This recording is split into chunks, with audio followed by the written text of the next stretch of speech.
Mga kapuso, patuloy pa rin pong pagdaksa ng mga nakikiramay sa pagpanaw ng aktor na si Rudy Fernandez, si The Boy. Nakatutok live mula sa The Heritage Park sa lungsod ng Taguig, si Pia Arcangel. Pia, kamusta dyan?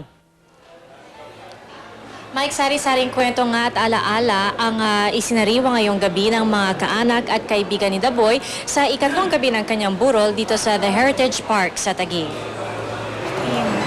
Hanggang ngayon, mahirap pa rin daw natanggapin na wala na si The Boy. Si Virgie Apolinario, 26 na taon ng makeup artist ng action star. Mamimiss daw niya ang pagiging maalalahanin ni The Boy. Si The Boy, super, di ba, super mabait, na pag dumadating sa set, laging nakismile, di ba, tapos hi lahat sa tao. Yun ang Kaya, eto, ilang araw na lang, hindi na natin siya makikita. Di ba, masakit. Kabilang sa madumalaw kay The Boy ngayong araw, sina Cesar Montano, Maricel Soriano, Tonton Gutierrez, at ang may bahay ng namayapang hari ng pelikulang Pilipino na si Susan Roses. Tinuturing ko siyang parang nakababatang kapatid. Naging malapit siya sa aking asawa. Wala akong naringgan ng kahit na anong masamang bagay na ginawa si Rudy. Panay ang kwento ng kabaitan ni The Boy ng isa sa mga naging leading ladies niya. Palagi nakasmile. Walang problema sa set. Pag meron mang nagka-problema, nagkakaroon kami ng delay, you make sure na walang tensyon. Tsaka maalaga sa leading lady. Tawag ganyan, best friend. Best friend, kumusta ka na, best friend? Anong gusto mong pagkain? Alam mo yun. Nakiramay din ng chairman, president at CEO ng GMA7 na si Attorney Felipe L. Gozon kasama ang kanyang may bahay na si Teresa at si Senior Vice President for Entertainment Wilma Galvante. Si Rudy ay isang kinikilalang artista sa buong Pilipinas. At talagang siya ay mararamdaman ng mga nanonood na malaki ang mawawala sa industriya. Pati ang mga tagahanga ni The Boy di maitago ang lungkot na nadama nila. Parang bakit nagkaganon na? Sabi ko, ang bata pa, hindi pa talaga karapat-dapat na mangyari sa kanya dahil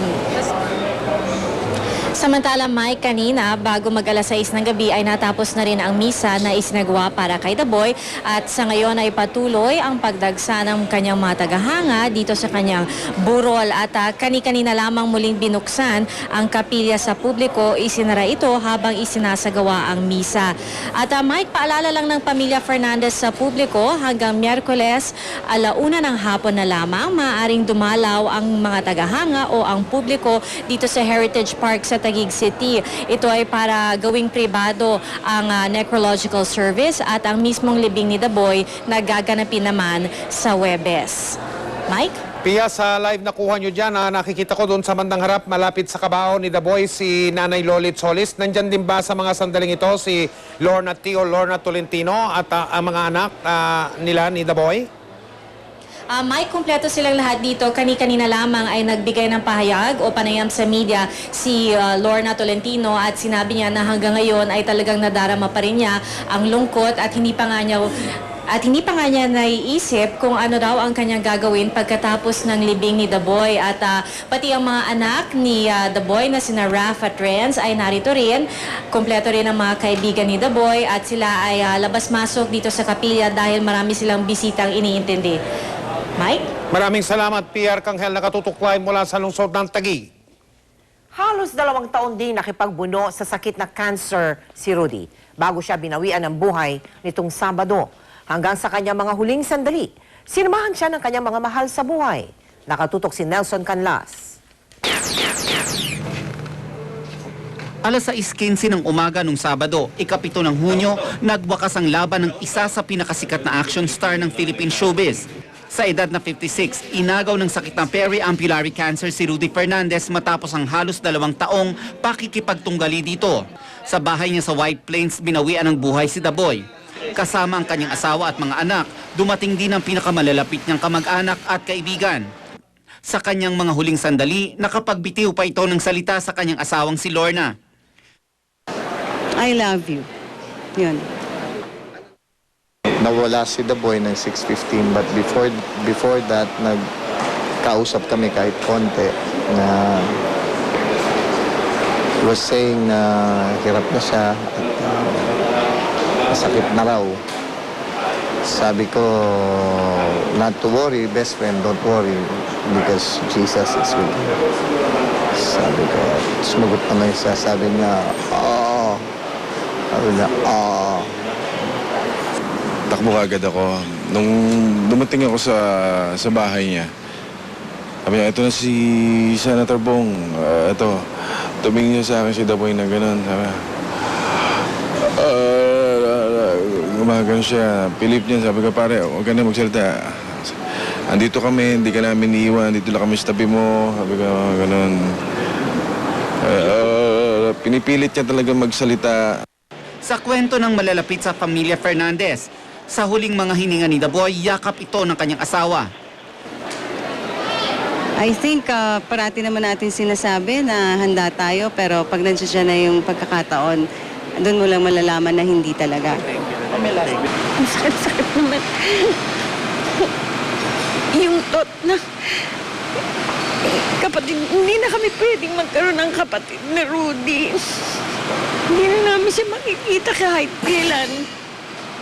Bandang alas 7:30 ng umaga, dinala ang bangkay ng action star sa Heritage Memorial Park sa Taguig.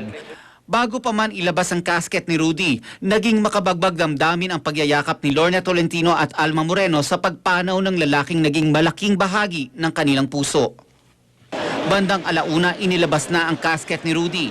Ilang minuto muna ang inilaan sa mga pinakamalalapit sa action star bago buksan ang kapilya para sa publiko. Ang nagdadasal at nagdasal para kay Papa. Mahal na mahal kayong lahat ni Papa.